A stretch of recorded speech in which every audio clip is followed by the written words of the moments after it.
بات ہے ایک چھوٹے سے گاؤں میں ایک سفید رنگ کی خوبصورت بلی رہتی تھی جس کا نام مانو تھا۔ مانو کے نرم و ملائم سفید بالوں کی وجہ سے سب بچے اس کو برف کی گڑیا کہتے تھے۔ مانو نیک دل تھی اور اپنی حفاظت کرنا جانتی تھی۔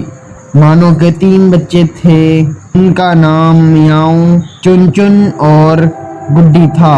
یہ سب ایک لکڑی کے صندوق میں رہتے تھے جو مانو نے خود چن کر محفوظ بنایا تھا۔ ہر صبح مانو اپنے بچوں کو ناشتہ کروا کر کہتی، دیکھو بچوں، ہمیشہ گھر کے آس پاس ہی رہنا، کبھی بھی جنگل کی طرف مت جانا، وہاں خطرناک جانور ہوتے ہیں جیسے لومڑی، کتا اور عقاب، لیکن بچے تو بچے ہوتے ہیں۔ چن چن ہنسا اور کہتا، امی جان، ہم بڑے ہو گئے ہیں، ہمیں خطرے سے کیا ڈر؟ امی جان نے کہا، میں نے دنیا دیکھی ہے، حفاظت کرنا سب سے پہلی چیز ہے۔ ایک دن مانو کو خوراک کی تلاش میں دوسرے گاؤں جانا پڑا۔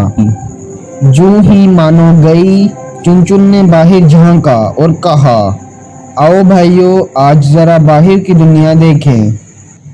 میاؤں نے کہا، لیکن امی جان نے منع کیا ہے۔ چن چن ہنسا اور کہا، امی جان کو کیا پتا؟ گڈی تو بالکل نہیں جانا چاہتی تھی، وہ رونے لگی، مجھے ڈر لگتا ہے۔ لیکن چن چن اور مانو باہر نکل گئے، گڈی اکیلی گھر میں رہ گئی۔ چن چن اور مانو گاؤں کے کونے کونے میں گھومنے لگے۔ پرندے، درخت اور چڑیاں دیکھ کر وہ خوشی سے جھومنے لگے۔ اچانک انہیں ایک آواز سنائی دی، میاؤں میاؤں۔ یہ کوئی اور بلی تھی لیکن اس کی آواز عجیب تھی۔ چن چن نے قریب جا کر دیکھا تو ایک لومڑی اپنے پنجے چاٹ رہی تھی اور وہ بلی کی آواز نکال رہی تھی۔ ارے، یہ تو ہماری طرح بول رہی ہے، چن چن نے کہا۔ لیکن میاؤں سمجھ گیا کہ کچھ گڑبڑ ہے۔ اس نے چن چن کو کھینچ کر پیچھے کیا اور کہا، یہ بلی نہیں، خطرہ ہے، چلو بھاگتے ہیں۔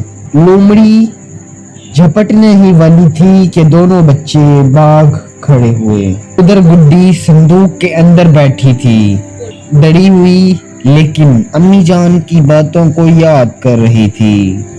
دور سے میاؤں اور چن چن بھاگتے ہوئے آ رہے تھے۔ وہ جلدی سے دروازے کے پاس گئی اور گڈی نے دروازہ کھول دیا۔ دونوں اندر کود پڑے اور زور زور سے سانس لینے لگے۔ گڈی، ہمیں بچا لو، لومڑی آ گئی ہے۔ اسی وقت مانو واپس آئی اور اس نے بچوں کو کانپتے ہوئے دیکھا۔ وہ سمجھ گئی کہ کوئی خطرہ پیش آیا ہے۔ کیا تم لوگ باہر گئے تھے؟ میاؤں اور چن چن نے نظریں جھکا لیں۔ گڈی بولی، جی، یہ باہر گئے تھے۔ مانو نے سب کو گلے لگایا، میرے بچوں، اب تمہیں سمجھ آیا کہ امی جان کی بات کیوں سنتے ہیں؟ دنیا بہت بڑی ہے، لیکن حفاظت کرنا ہمیشہ سب سے پہلے ہے۔ اس دن کے بعد چن چن اور میاؤں بالکل سدھر گئے اور امی جان کے ہر حکم پر عمل کرنے لگے۔ امی جان نے بھی بچوں کو ایک نیا سبق سکھایا، اگر کبھی تم اکیلے ہو، ایک دوسرے کا ساتھ دینا اور ہمیشہ اپنے دماغ کا استعمال کرنا۔ انہوں نے گھر کے باہر ایک چھوٹا سا کھیلنے کا علاقہ بنا لیا جو جال سے گھرا ہوا تھا تاکہ بچے محفوظ رہ سکیں۔ مانو اور اس کے بچے نہایت خوش تھے۔ وہ کہتے، ہمیں مانو جیسی امی جان ہی چاہیے تھی، جو پیار بھی کرے اور حفاظت کرنا بھی سکھائے۔